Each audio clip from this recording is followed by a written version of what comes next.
आपको वो तस्वीरें याद है जब खचाखच भरी सड़कें चारों ओर नमाज पढ़ी जा रही थी।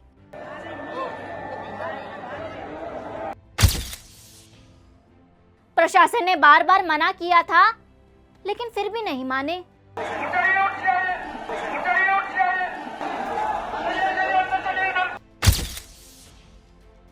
नमाज की आड़ में सड़कों को घेर लिया जाता था।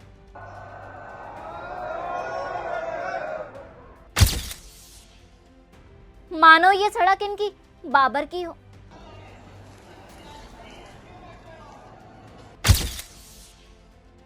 अगर प्रशासन हटाने आया तो जानते हैं क्या करते थे? मॉब लिंचिंग करते थे।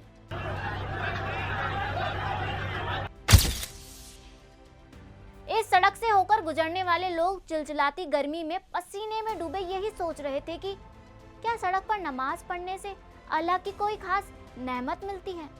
और अगर सड़कों पर ही नमाज पढ़नी थी तो जगह जगह पर बनी ये आलीशान मस्जिदें किस काम के लिए बनाई गई है। लेकिन इस बार अगर कटमुल्लों ने सड़कों पर नमाज पढ़ी तो खैर नहीं। किसी भी सूरत हाल में रोड पर नमाज नहीं पढ़ी जाएगी।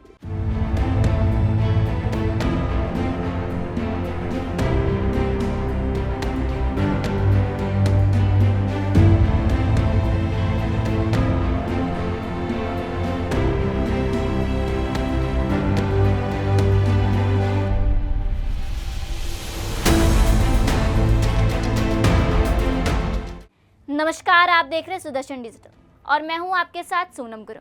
आज हम बात करेंगे उस गंभीर मसले पर जो न केवल कानून और व्यवस्था को चुनौती दे रहा है, बल्कि समाज में उन्माद और असमंजस पैदा करने की कोशिश भी कर रहा है। जी हाँ, हम बात कर रहे हैं उस सख्त फैसले की जो मेरठ पुलिस प्रशासन ने लिया है।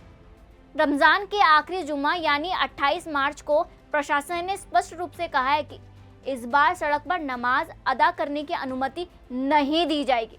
अगर किसी ने इस आदेश की अवहेलना की तो उसके खिलाफ कड़ी कार्रवाई की जाएगी और उसके पासपोर्ट, लाइसेंस तक रद्द किए जा सकते हैं।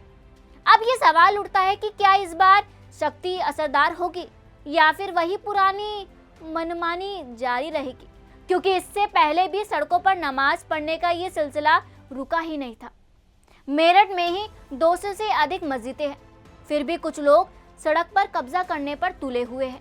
सवाल ये है कि क्या सड़क पर नमाज अदा करने से अल्लाह की कोई खास नेमत मिलती है जो मस्जिदों में नहीं मिलती? क्या सड़कों को घेर कर अपने मजहबी अधिकारों को प्रदर्शन करना कानून की धज्जियां उड़ाना नहीं है? और तो और ये सिर्फ मेरठ की बात नहीं, राजस्थान, दिल्ली, गुड़गांव जैसे शहरों में भी यही हो रहा है। क्या ये सड़कें अब सिर्फ नमाज अदा करने के लिए बनाई गई है? क्या मस्जिदों में नमाज पढ़ना अब किसी के लिए पर्याप्त नहीं रहा? ये वही लोग हैं जो सड़क पर कब्जा कर अपनी ताकत दिखाने में लगे हुए हैं, जबकि वहां मस्जिदें पहले से है। प्रशासन के आदेशों को नकारने वाले इन लोगों को ये समझना चाहिए कि अगर आप कानून की अवहेलना करेंगे तो आपको इसके गंभीर परिणाम भुगतने होंगे। अब मुख्यमंत्री योगी आदित्यनाथ ने इस मुद्दे पर स्पष्ट रूप से कहा है कि अब ये नहीं चलेगा। ना सड़क पर, ना छतों पर, कहीं भी सार्वजनिक स्थानों पर नमाज पढ़ने की अनुमति नहीं होगी जब तक कि वहां उपयुक्त व्यवस्था न हो। योगी सरकार ने तय कर दिया है कि अब प्रशासन सख्ती से इस मनमानी को रोकेगा। जो आने वाली ईद है इसमें मार्च के एंड में प्रॉब्लली 31 या 1 को होगी, 1 अप्रैल को हो सकती है। इसमें हमने सभी इमामों से अपील की है, जो धर्मगुरु हैं इनकी सभी लोगों से अपील की गई है कि ज़्यादा से ज़्यादा लोग नमाज अपने जो आसपास की मस्जिदें हैं उसमें पढ़ें, और अगर ईदगाह में भी आने समय से आ जाएं, ईदगाह में आ जाएं। किसी भी सूरत हाल में रोड पर नमाज नहीं पढ़ी जाएगी। किसी भी सूरत हाल में रोड पर नमाज नहीं पढ़ी जाएगी। एकदम स्ट्रिक्ट इंस्ट्रक्शन दिए गए हैं, इनको इन्हें बता भी दिया गया है, इन्हें नोटिस भी जारी किया गया है। लास्ट ईयर भी कुछ लोगों ने ईद पर रोड पर नमाज पढ़ी थी, करीब 200 लोगों के खिलाफ इसमें मुकदमा पंजीकृत किया गया था। इसमें 80 से अधिक लोगों को चिन्हित कर लिया गया है, उनके खिलाफ कार्रवाई की गई है। बाकी लोगों को भी चिन्हित किया जा रहा है। इसमें इस बार भी अगर कोई बैठता है तो उसके खिलाफ बहुत ही सख्त कार्रवाई की जाएगी। लगातार अपील कर रहे हैं लोगों से कि हमें कार्रवाई करने का मौका ना दें। तो क्या अब तक सड़कों पर नमाज पढ़ने की ये मनमानी और प्रशासन की नाकामी बंद होगी? क्या ये वही लोग हैं जो सड़कों पर घेर कर अपनी राजनीति करने की कोशिश कर रहे हैं? और जब प्रशासन उन्हें रोकता है तो मजहबी कार्ड खेला जाता है।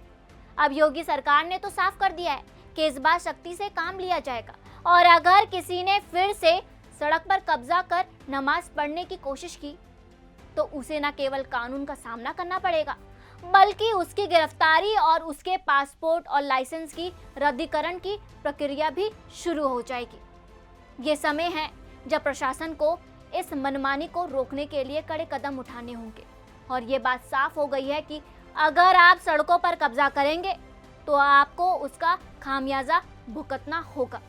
अब योगी सरकार का ये सख्त कदम ही ये साबित करेगा कि अगर आप प्रशासन की नाक के नीचे व्यवस्था को तोड़ेंगे तो इसका जवाब आपको जरूर मिलेगा।